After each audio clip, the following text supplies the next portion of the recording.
Well, good morning. Welcome to the Naples Money Managers News You Can Use. As you know, I'm Dawn Litchfield Brown, and this is Marcus Bickle. Hello, everyone. We're going to do something a little bit different today. I want to talk to you about, we're putting together a monthly webinar. So the webinar we'll talk about for our Van Winkle clients. We'll do a deep dive into the securities inside of that, and then we're going to do a financial planning piece. One of the next pieces we'll do will be on 529 plans, geared more toward the younger people and getting started, and why we use the John Hancock Alaska plan. There's just so many things about 529 plans that are so good. Yeah, they vary from state to state too, don't they? Well, they do, and the real difference is if you're in, there's like 7 states that have a tax benefit. If you do a 529 plan in their own state, you can get a tax benefit. Arkansas, Arizona, Kansas, Minnesota, Missouri, Montana, all the M states, I guess, and Pennsylvania. Interesting. So there's a tax advantage there, but there's a huge amount of money you can put into a 529 plan. You can do 5 years of gifting. So if the annual gifting right now is $16,000, you can each as a couple do $32,000 for 5 years. It's pretty significant. So that comes out to what? 5, 3, 150, 160, right? Do that quick. Anyhow, about $160,000 in one lump sum. If you wanted to move that out of your state. So grandparents, sometimes it's a great idea. It grows tax-free and comes out tax-free. And it doesn't have to be specifically used for college, just education, correct? Well, yes, it has some specifics. Yeah, there are some specifics. You can use a primary school and post-grad school. You can use it for tuition, books, all of those kinds of things. Even housing, I believe. And even housing. So it's very varied and good for getting, like you said, getting money out of an estate if necessary. So some people use their, like here we have Florida Prepaid College. It's a good place to start. We also have something called Bright Futures. We'll go over all this more in the webinar. And then sometimes the 529 plan is just an added benefit. It's far more flexible than state plans, although the state plans have gotten more flexible, which is the key. And the investment selections inside, we use the John Hancock because of the funds inside of there. We have a lot of choices. Or you can just go buy my kid's 1 year old, pick, it'll automatically pick it for you. Yeah. It'll say, okay, I want growth, because there are only one. But this is what I really wanted to tell you today. They are now allowing people who have 529 plans for kids who have never used them. You could always transfer them to another qualified family member. Right, that's how I understood. That's always been the case. So if your oldest son doesn't go to school, college, or any kind of trade school or whatever, your younger son could use it. If he didn't, your wife could use it for further education. But right now, the new law says you can transfer them to a Roth IRA. Really?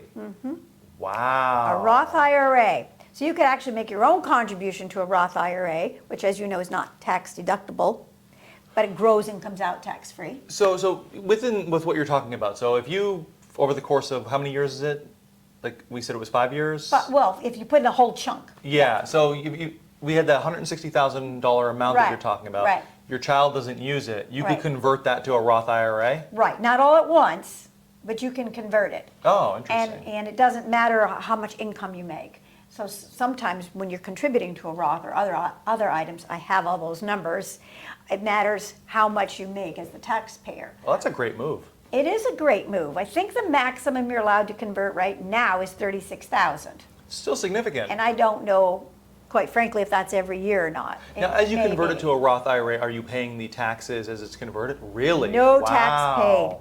So this is a real good item. I mean, and the nice thing about, we use Alaska, because Alaska, even if you don't want to go to school in Alaska, maybe you want to do it online, you can qualify for in-state tuition, even if you live in Florida or Missouri or anywhere. Oh, that's how that works, huh? Right. So in-state tuition right now in Alaska is about $7,800 a year compared to out-of-state, which is $27,000 a year. Absolutely. It's a big difference. Huge difference. Right? So you could do your online and that kind of stuff. Anyway, that's the thing I wanted to talk about real briefly. We'll do a much deeper dive into that on our webinar for the younger people trying to get started or grandparents trying to get started. But the two important things right now are you can put 5 years worth of gifting as a single person or as a couple into a 529 for each child.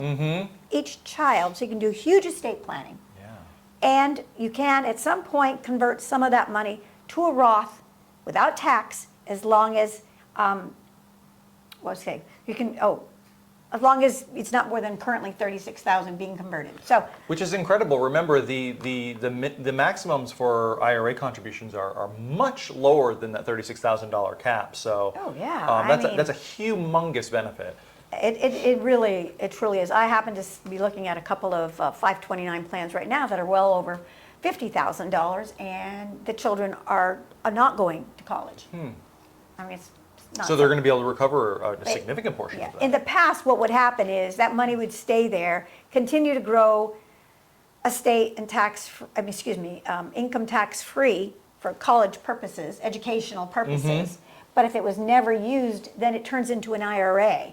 So then You pay taxes as it comes out. and if you take it out early, you pay a 10% penalty. Yeah. So this is an alternative to that. No, that's great. That's a great very change. flexible, very flexible. Okay, what do you want to chat about? Well, I don't have much today. It's the market's kind of holding its breath right now. We have a potential rate hike on the table. Tomorrow, right? Tomorrow, yeah. Jerome Powell will be talking. I'm expecting a 25% basis point hike. I think they're kind of locked into that strategy. I think they have to do it.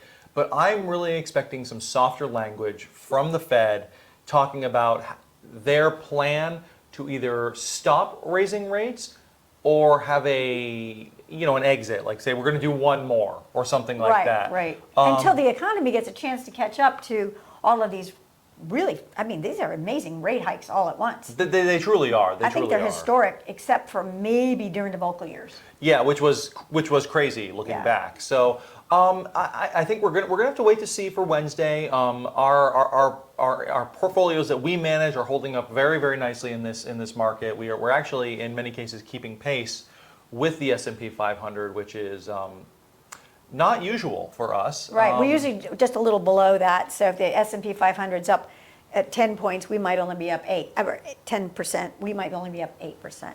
So we don't usually keep up with it there. But if it's down 10%, likely we'll only be down Only about 5%.